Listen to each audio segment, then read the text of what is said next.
AJ Green and Jalen Ramsey mix it up. Phelan Emma Bernhack, Associated Press. Top storylines, injury news, fantasy football, ATS betting tips, picks. Evidently, this is fight day in the NFL.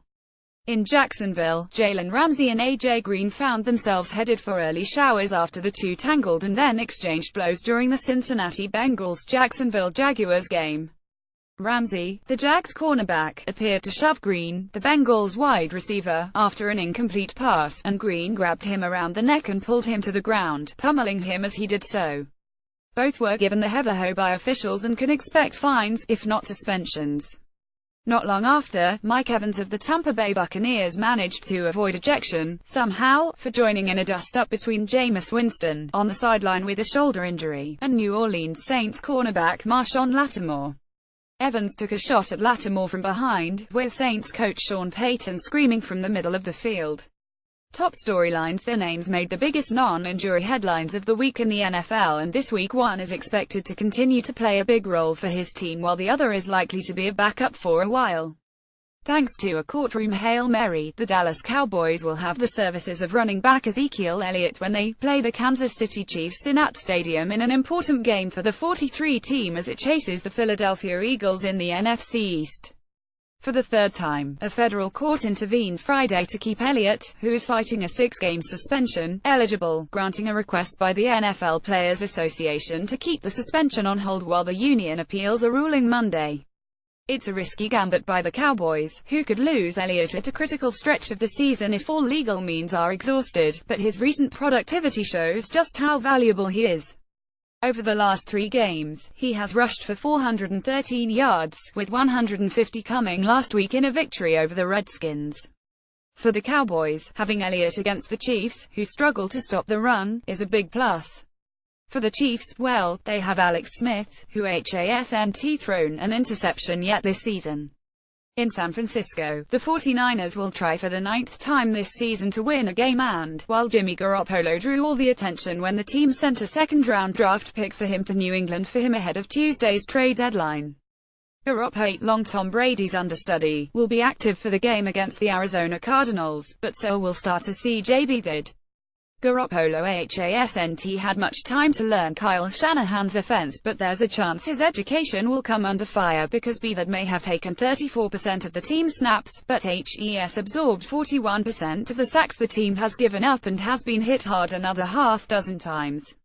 Shanahan admitted that getting Garoppolo ready is a challenge, both for him and the team. "I don't care who you are or how many hours you put in, there's no way you can get it all down in that short amount of time. If he does get the opportunity to go in, you got to scale it down. You have to wristband a bunch of stuff," Shanahan said. "You got to be very selective in what you call and make sure he understands what you're doing. It's not just the pass plays. It's the snap count, the cadence, how to get out of the huddle, where the run plays are going, the ball handling and all the little things that people take for granted that take a lot of time to work on. We've got in enough this week so that we know we can survive to a degree if he had to come in."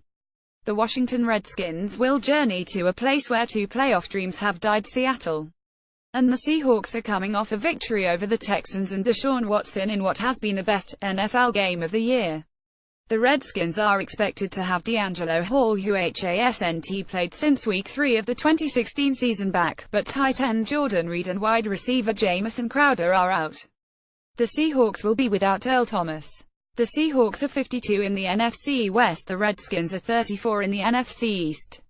In the Sunday night game, Marshawn Lynch will be back for the 35 Oakland Raiders.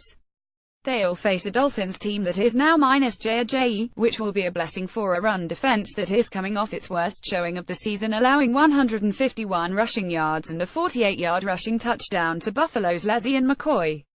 Before that, the Raiders hadn't allowed a 100-yard rusher through 7 games. The 43 Dolphins are averaging only 176 yards per game in the air, but they'll have Jay Cutler and his sore ribs back after missing last week's 400 loss to Baltimore. In the early games, the 81 Philadelphia Eagles added a running back to a roster that also includes LeGarrette Blount, obtaining a J, who managed to wow in limited action against the 35 Denver Broncos, rushing for 77 yards and a 48-yard touchdown on 8 carries. Carson Wentz continued his MVP-caliber season, completing 15 of 27 passes for 199 yards and 4 TDs. The Panthers moved to 63 and the Falcons fell to 44 in the NFC South, as 62. New Orleans continues to lead the NFC South, winning for the sixth straight time after an 0-2 start. That's something only the 1993 Cowboys and 2007 Giants have done, and both went on to win a Super Bowl. Every week the question arises, are the Los Angeles Rams for real? Well, they're 62 after crushing the woeful 17 New York Giants. The Rams are scoring 30.3 points per game, which is second best to the Texans in the NFL. A year ago, they averaged 14 points, last in the league. For the Giants, the bright spot is that Eli Manning now has passed for over 50,000 yards, a level accomplished by only 7 quarterbacks in NFL history. In other games, two hard-luck teams, Indianapolis and Houston, squared off with Indy winning and Tennessee got past Baltimore. Week 9 buys the Bears, Browns, Chargers, Vikings, Patriots and Steelers are off. In other news, protests still occurring. A few players around the league continued to demonstrate during the national anthem, according to accounting by Associated Press reporters around the country. Malcolm Jenkins and Rodney McLeod raised a fist while their Philadelphia Eagles teammate, Chris Long, put an arm around Jenkins, continuing a practice the men have had this fall. Olivier Vernon of the New York Giants took a knee while Tennessee Titans wide receiver Rishard Matthews stayed off the field during the anthem. Around a dozen members of the New Orleans Saints took a knee, but rose and stood for the anthem. 1 week after all but 10 or so members of the Houston Texans took a knee to protest owner Bob McNair's comments that we can't have the inmates running the prison. No players knelt. The NFL loses Van Scully. The legendary broadcaster vows never to watch again because of the protests.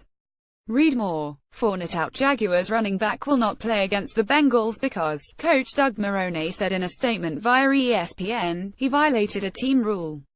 This has been addressed internally and further details will not be made public.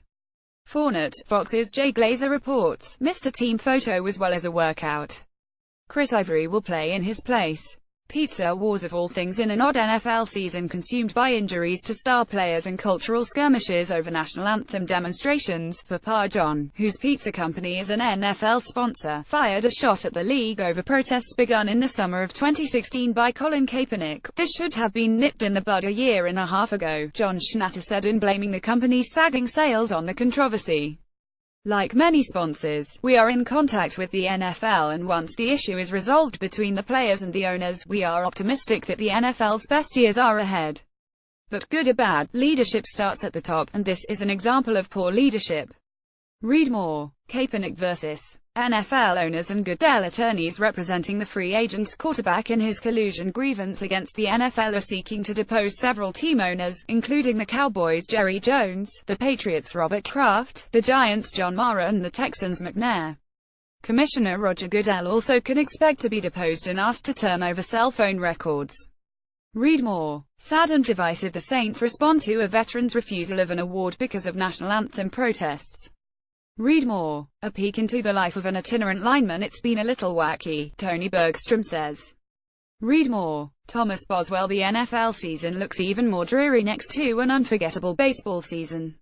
Read more. Injury news. Maybe this season is jinxed. Tampa Bay quarterback Jameis Winston, who is trying to play through a painful shoulder injury, left the game against New Orleans after being thrown to the ground and landing on the shoulder.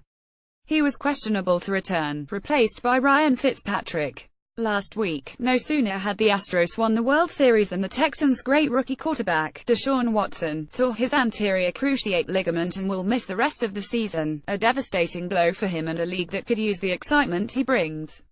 He joins J.J. Watt and Merciless Whitney from the defense on the injured reserve list, another heartbreaking development for the Texans.